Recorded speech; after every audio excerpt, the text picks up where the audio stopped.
I absolutely hate wash and goes, and here are the top 3 reasons why. Number 1, the very nature of wash and goes requires that your hair is constantly in a shrunken state. Now, let me be clear. There's nothing wrong with how your hair looks when it's in a shrunken state. I actually think it's really cute. However, when you are constantly allowing your hair to shrink up, especially if you're a 4C hair girly like myself, you are going to inevitably deal with a lot of tangling, which can lead to a lot of breakage, which will inevitably lead to a lack of length retention, which if you are someone who's not looking for length retention, then that's not going to be an issue for you. However, for me, I am on a journey to try to grow my hair as long as possible. I'm trying to beat Rapunzel, so any type of habit or strategy in my hair care routine that does the opposite of that is harmful for me. Especially since if you've seen my videos before, then you know that I am an avid believer in just exclusive finger detangling my hair. And so the thought of trying to detangle all of my hair strands out of a shrunken state repeatedly, it just sounds like the most stressful Saturday that I could imagine. So I'm not trying to do that. Now, if you are a looser curl pattern person, then maybe this doesn't apply to you. Maybe you're someone who uses brushes and combs and can easily, get your hair back to whatever state you need it to be in from a wash and go. But for someone like myself, it's just not going to work in my overall hair routine.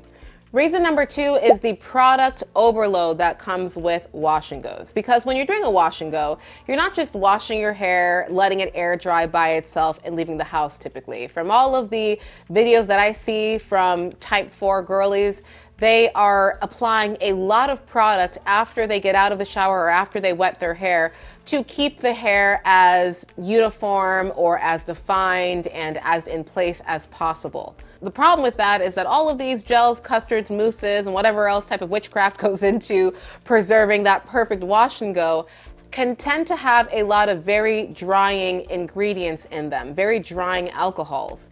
And we know that over time, a lot of these drying ingredients can lead to a lot of damage and really hurt the integrity of the hair shaft, causing your hair to become very brittle, causing split ends up and down throughout the shaft, which is ultimately going to cause your hair to be weak and again lead to breakage and again lead to a lack of length retention, which I cannot stress enough is something that I do not want. Plus, let's not forget about all of the buildup.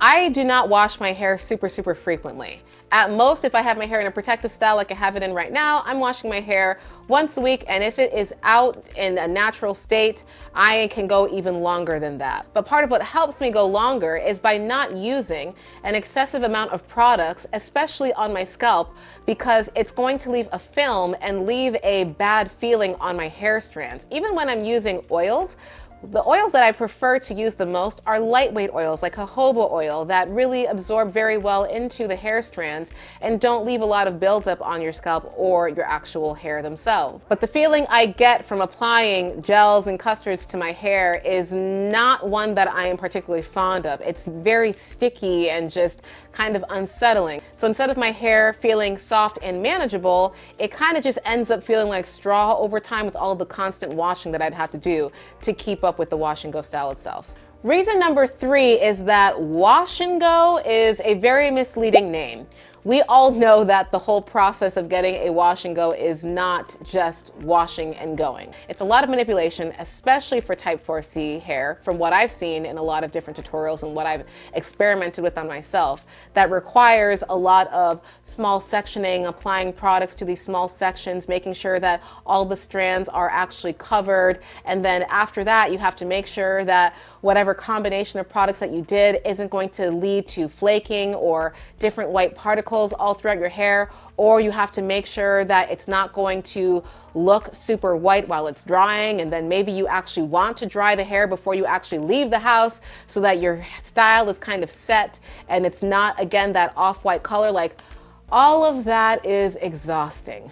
And then once you do that, if you want to preserve the style and not have to actually do that process every single day, now you got to figure out how you want to wrap it up, or I don't know, do some type of procedure at night to try to keep your curls and coils as intact as possible without tangling up on themselves. And at a certain point, you've got to like re-wet it and do the whole thing all over again to refresh everything. Like, Who has the time for that? It's a whole production. Now, again, maybe if my hair was much shorter, like if I had a tiny little afro, just a few inches of hair on my head, then I could see this being not a big deal and being very simple and easy to deal with.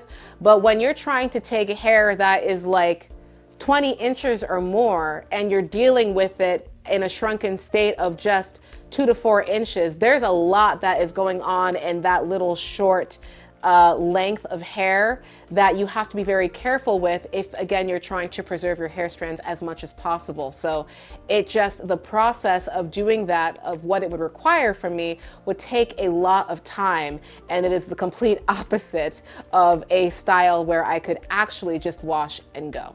Now, I know I was only supposed to say 3 reasons, but I'm gonna give you a bonus reason, number 4. My bonus reason for why I hate wash and goes is I feel like it kind of emphasizes an unhealthy attention on the concept of definition.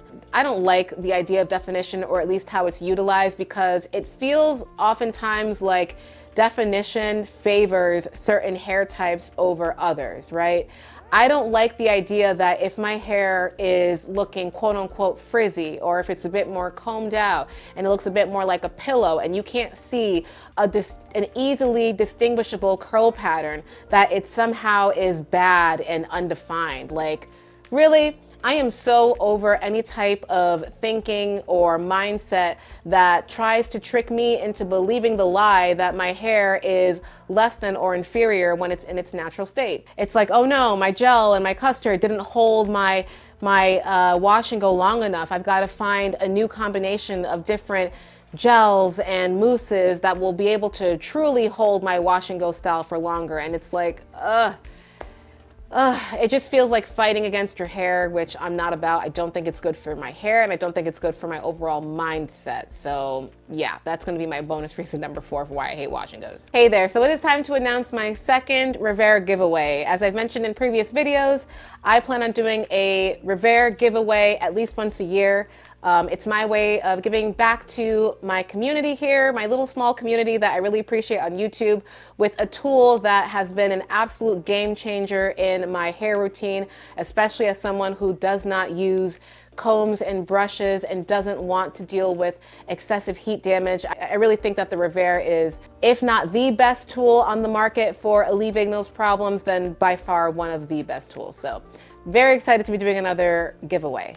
So, similar to the one that I did last year, this giveaway is only going to be held on Instagram. I'm sorry to anybody who wanted it done on YouTube. It's just a lot more efficient for me to do it on Instagram, and if I were to try to do it on YouTube, I'm just not sure if I would be able to complete it. So it's gotta be on Instagram. So if you want a REVAIR, okay, and you don't have an Instagram account, all you have to do is create one, okay? It's free. It's really not that big of a barrier of entry, but ultimately that decision is up to you. The rules of the giveaway are: 1, you have to follow me on Instagram at PreciousFro. That link will be in the description box below. 2, you have to like the post on Instagram. And 3, you have to tell me, why do you want a REVAIR for your hair? And what is one goal that you have for your hair in the year 2025? The giveaway is officially open as of right now, Monday, when this video is going out. It will be closed this coming Sunday on January 19th, 2025, and I will be announcing the winner on my Instagram page and most likely also my YouTube on Monday. So again, I want to reiterate that I do plan on doing a REVAIR giveaway every single year for as long as I continue to be active on YouTube. So if you don't win this round, but you want to make sure that you have another chance to win in the future, then make sure to subscribe so that you don't miss out on that future announcement. If you have any questions or if any of the links don't work, please make sure to drop that in the comment section below. Also, in case you are curious about my hair, this is my current protective style that whenever I put in a new protective style, I always tell my husband that I hate it for like about 2.5 weeks while I'm adjusting to the new look, and then I usually end up liking it. So I'm finally at the point where I think I'm starting to like it.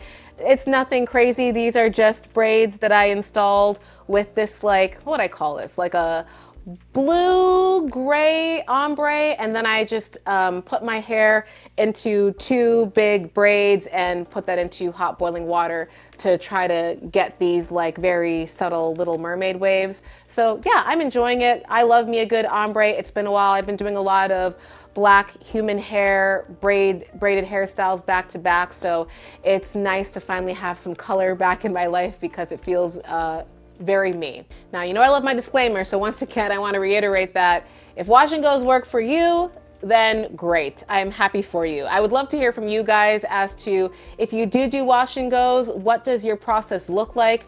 What do you do to avoid some of the issues that I've mentioned in this video, if you deal with them at all?